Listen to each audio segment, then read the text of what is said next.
By Thursday afternoon, the VA Office of Inspector General had opened investigations at 4 facilities. By Monday, 3 facility administrators were suspended. By the following week, Congress was reviewing legislation on veteran financial protection. George's documentation, organized like a military operations order, had exposed a systematic theft ring targeting the same men he'd once led into combat. But it began with 8 words he'd heard outside the billing office. Tank crews stick together, but they're all confused now. George Brennan had commanded a Sherman tank crew through the Battle of the Bulge. 5 men in a steel coffin, depending on each other for survival. His job was simple: keep them alive, complete the mission, bring everyone home. 55 years later, at 98, living in Pinewood Veterans Home, George still felt that responsibility. When someone targeted his brothers, the tankers, the infantry, the men who'd served, the old commander didn't retire. He mobilized. Don't forget to subscribe to Silent Years Stories and like the video for your support. Thank you for subscribing. Room 203 at Pinewood Veterans Home had the same beige walls as every other room, but George Brennan had made it his command post. His wheelchair sat positioned where he could see the hallway through the partially open door. His desk, a folding table his daughter had brought, held his laptop, a notebook, and a coffee mug that read, 3rd Armored Division. On the wall hung a faded photograph. 5 young men standing in front of an M4 Sherman tank, somewhere in Belgium. Winter 1944. George was the only one from that photograph still alive. He'd been 19 when they'd made him a tank commander. Sergeant George Brennan, in charge of a 30-ton Sherman and 4 men whose lives depended on his decisions. They'd called the tank Rolling Thunder. It had carried them from Normandy to the Rhine, through hedgerows and winter hell and the desperate chaos of the Bulge. Driver, Johnny Martinez from El Paso. Gunner, Paul Henderson from Iowa. Loader, Tommy Chen from San Francisco. Assistant driver, Bo Gunner, Mickey Sullivan from Boston. 5 men from different worlds, welded together by war and the reality that their survival required absolute trust. George had brought them all home. Not everyone did. Now, at 98, his body had betrayed him in ways the Germans never managed. 2 hip replacements. Diabetes. The wheelchair was permanent now. His daughter Kelly had explained gently, though George had already accepted it. He'd been walking on borrowed time anyway. Most tankers didn't make it to 30, let alone almost a century, but his mind remained sharp. Tank commanders had to think 3 steps ahead, had to read terrain and predict enemy movement and coordinate with infantry and artillery. That kind of thinking didn't fade just because your knees gave out. Pinewood Veterans Home housed 42 residents, 18 of them veterans. George knew everyone by name, service branch, and general story. It was what commanders did, know your people. Among the veterans were 3 other tankers. Eddie Kowalski, 96, who'd driven for Patton in North Africa. James Duke Morrison, 94, who'd commanded in Korea. And Ray Foster, 92, Vietnam era. Never saw combat, but trained a generation of armor crews. They met for coffee every morning in the day room. The tanker's table, they called it. They talked about maintenance issues, their own bodies now instead of engines. They argued about Sherman versus Panzer superiority for the 1000th time. They remembered men who didn't come home. It was Ray who first mentioned something was wrong. "My VA check's short," he'd said one morning in February, stirring sugar into weak coffee. By about $150. Called the bank. They said that's what was deposited. Called the VA. They said they sent the full amount. Somebody's lying, but I can't figure out who. George had filed that information away. At 92, Ray was sharp, but everyone made mistakes. Could be a bank error, could be confusion about deductions, could be nothing. 2 weeks later, Eddie mentioned the same thing. "My disability payment's off," Not by much, couple $100, but it's off. That's when George's tactical mind engaged. One instance was noise. 2 instances was a pattern. 3 would be confirmation of enemy action. He started paying attention. George spent his mornings in the hallway outside the billing office. He'd wheel himself there with a newspaper, positioned at an angle that looked casual, but gave him clear sight lines to the office door and the nurse's station. People talked freely around wheelchairs. It was like being invisible, which George had learned in the war could be a tactical advantage. The billing coordinator was a man named Derek Poulsen, late 30s, friendly enough, always wore polo shirts with the facility logo. He'd been at Pinewood for 4 years, handled resident accounts, insurance claims, VA payments for the veterans. He had photographs on his desk, wife, 2 kids, a golden retriever, normal American family. But George noticed things. Derek arrived early on the 1st and 15th of each month, paycheck days for most residents. He spent significant time alone in his office during those early hours, and whenever veterans asked questions about their accounts, Derek was always patient, always reassuring, always had an explanation ready. Too ready, George thought, like he'd practiced. On March 1st, George made sure to be in position by 7 a.m. Derek arrived at 7:15, unlocked his office, and spent the next 45 minutes at his computer. Through the partially open door, George could see Derek's face. The man looked stressed, purposeful. And occasionally, he glanced toward the hallway as if checking whether anyone was watching. George had seen that look before. In France, on the faces of collaborators who thought they were being clever. In Belgium, on black marketeers who sold stolen supplies. It was the look of someone doing something wrong, but believing they were smart enough not to get caught. That afternoon, George called his bank, confirmed his VA deposit amount, $2,100, down from the usual $2,300, $200 missing. He called the VA. They confirmed they'd sent $2,300. So somewhere between the VA and his account, $200 had vanished. George hung up and opened a new document on his laptop. His daughter had taught him to use it 3 years ago, and while he still hunt and pecked at the keyboard, he could type well enough. At the top of the document, he wrote, Operation Guardian. In the Army, tank commanders didn't just react. They planned. They gathered intelligence. They coordinated with supporting units. They executed with precision. George was going back to work. Over the next week, George conducted reconnaissance. He talked to the other veterans at Pinewood, not directly asking about money, but listening for complaints, discrepancies, concerns. The pattern emerged clearly. 6 veterans had noticed shortfalls in their VA payments over the past 3 months. Amounts ranged from $150 to $250.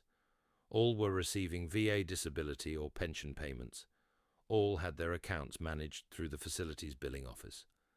George documented everything in his operations file: names, dates, amounts, exact quotes. He created a spreadsheet, another thing Kelly had taught him, tracking the pattern. 6 veterans, average loss of $200 per month. That was $200 monthly, $1,400 annually. If this had been running for 3 months, nearly $4,000 already stolen from his brothers, from men who'd served, from people under his protection. George felt something he hadn't felt since 1945. Mission clarity. He called Duke Morrison first. At 94, Duke had commanded armor in Korea and understood chain of command. Duke, need to talk to you. Tactical situation. Your room, 1800 hours. Duke raised an eyebrow, but nodded. Roger that. That evening, George, Duke, Eddie, and Ray gathered in Duke's room. George laid out everything he'd documented. The 6 victims, the pattern, the timing, Derek's behavior, the missing funds. Gentlemen, George said, using his old commander voice, we've got a hostile operative systematically targeting veterans in this facility. This is a coordinated theft operation, and we're the primary targets. Eddie leaned forward. What's the plan, Commander? George had forgotten that Eddie still called him that. It had been 55 years, but some things stuck. We need more intel. I need each of you to talk to the other vets here. Don't ask directly about money. That'll spook them. Just listen. If someone mentions financial problems, payment issues, anything related to their VA benefits, document it and report back to me. We're building a case, but we need evidence. Like a recon patrol, Duke said. Exactly like a recon patrol. We observe, we report, we don't engage until we have overwhelming force. Ray, the youngest and most tech-savvy, asked, What about civilian authorities? Police? VA? Not yet, George said. Right now we have suspicions. They need proof. We're going to get them proof so solid they can't ignore it. Over the next 2 weeks, George's crew conducted their reconnaissance. Ray talked to the Vietnam vets. Duke worked the Korea veterans. Eddie, who'd been there longest, talked to everyone. George coordinated, compiled, and documented. The results were damning. 9 veterans total had experienced unexplained shortfalls in VA payments, all in the past 4 months, all handled through Derek's office. Several had been told there were new VA regulations or automatic deductions for facility fees, explanations that sounded official but were complete fabrications. George cross-referenced everything. He called the VA benefits hotline, navigated the bureaucracy with the patience of someone who'd once spent 8 hours in a disabled tank waiting for recovery, and finally reached someone in the fraud investigation unit. The investigator's name was Marcus Webb, and he sounded young but competent. George laid out the situation with military precision: facility name, number of victims, date range, estimated total theft, pattern of behavior. Mr. Brennan, Marcus said after taking notes, this is extremely detailed. Most reports we get are vague, confused. You've built what looks like an investigation file. I was a tank commander, George said. We plan operations. This is an operation. Fair enough. I'm opening a case file. We'll need to verify the information, coordinate with the FBI's Financial Crimes Unit, obtain warrants. This could take some time. How long? Weeks. Maybe a month. George considered that. In war, a month could mean the difference between victory and catastrophe. But this wasn't war. This was bureaucracy. Different battlefield, different rules. Understood. I'll continue documenting. You need anything else from me? Keep doing exactly what you're doing. Your documentation is better than most investigations I've seen. And Mr. Brennan, thank you for your service, both then and now. George hung up and stared at the phone. Thank you for your service. People said that all the time now, usually meaning well, but not understanding what service actually meant. Service wasn't about parades or discounts, or people saying thank you. Service was about doing the hard thing because it needed doing, protecting people who couldn't protect themselves. Standing watch when everyone else was asleep. Service meant that when your brothers were being targeted, you didn't look away. George updated his operations file and continued gathering intelligence. He noticed that Derek had started looking nervous. The man's routine had changed slightly. He was arriving earlier, staying later, spending more time checking over his shoulder. George recognized the signs. The enemy had sensed something was wrong, but didn't know what. Good. Uncertainty was a weapon. On March 28th, George received a call from Marcus Webb. Mr. Brennan, we're ready to move. FBI is coordinating raids at 4 facilities tomorrow morning. We've confirmed systematic fraud at all 4 locations, all managed by the same parent corporation. Your evidence gave us the foundation, but what we found, it's extensive. 23 veterans across multiple states, over $200,000 stolen. George felt the old combat calm settle over him. Mission almost complete. Just had to see it through. What do you need from me? Stay in your room tomorrow morning. Federal agents will be on site at 0700. We'll need statements from you and the other veterans who've been affected. And Mr. Brennan, this wouldn't have happened without you. The next morning, George was in position in his room by 6:30. At precisely 7 a.m., he heard vehicles in the parking lot. Through his window, he watched federal agents in windbreakers marked FBI enter the building. 5 minutes later, he heard raised voices near the billing office. Derek's voice, confused and protesting. Official voices, firm and professional, reading rights. George wheeled himself to his door and watched as they led Derek out in handcuffs. The man looked smaller now, scared, like he'd finally understood that stealing from veterans wasn't a victimless crime. One of the FBI agents, a woman in her 40s with the bearing of someone who'd served, approached George. "Mr. Brennan, I'm Special Agent Linda Reeves. We'd like to get your statement." George nodded.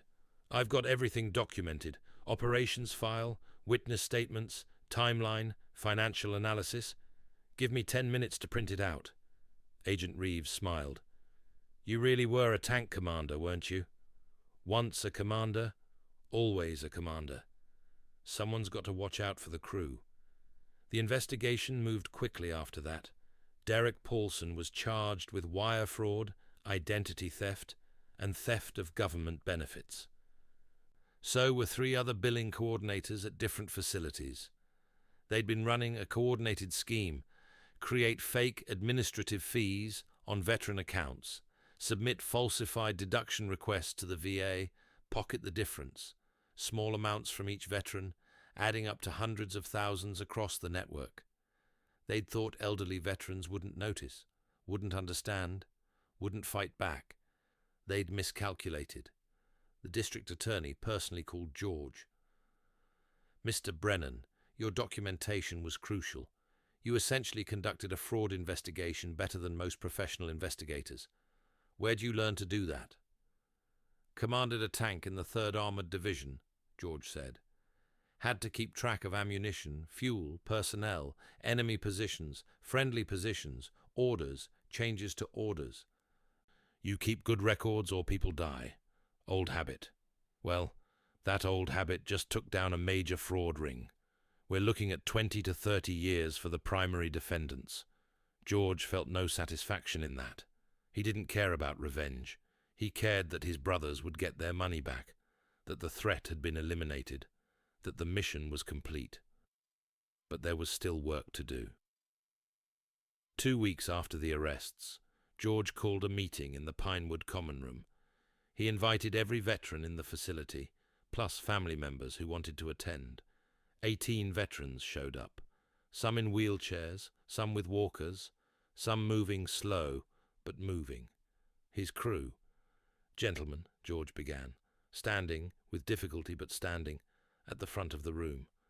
"We've got a problem. What happened here can happen anywhere. We're targets because people think we're weak, confused, won't fight back. We proved them wrong this time, but there'll be others." Eddie called out, "What do you propose, Commander?" George smiled. "We form a permanent unit, Veterans Advisory Council. We meet monthly, review facility finances, discuss concerns, report anything suspicious. We watch out for each other, like a crew." Duke stood up, slower than George, but just as determined. "I second that, and I nominate Brennan as chairman." All in favor? Every hand went up. The Veterans Advisory Council held its first official meeting in May. 12 veterans attended. George ran it like a briefing, agenda distributed in advance. Everyone got to speak, decisions documented, action items assigned. Ray handled technology, creating a shared folder for documents. Duke managed outreach to new residents. Eddie, the oldest, served as historian, ensuring institutional knowledge was preserved. But they didn't stop at Pinewood.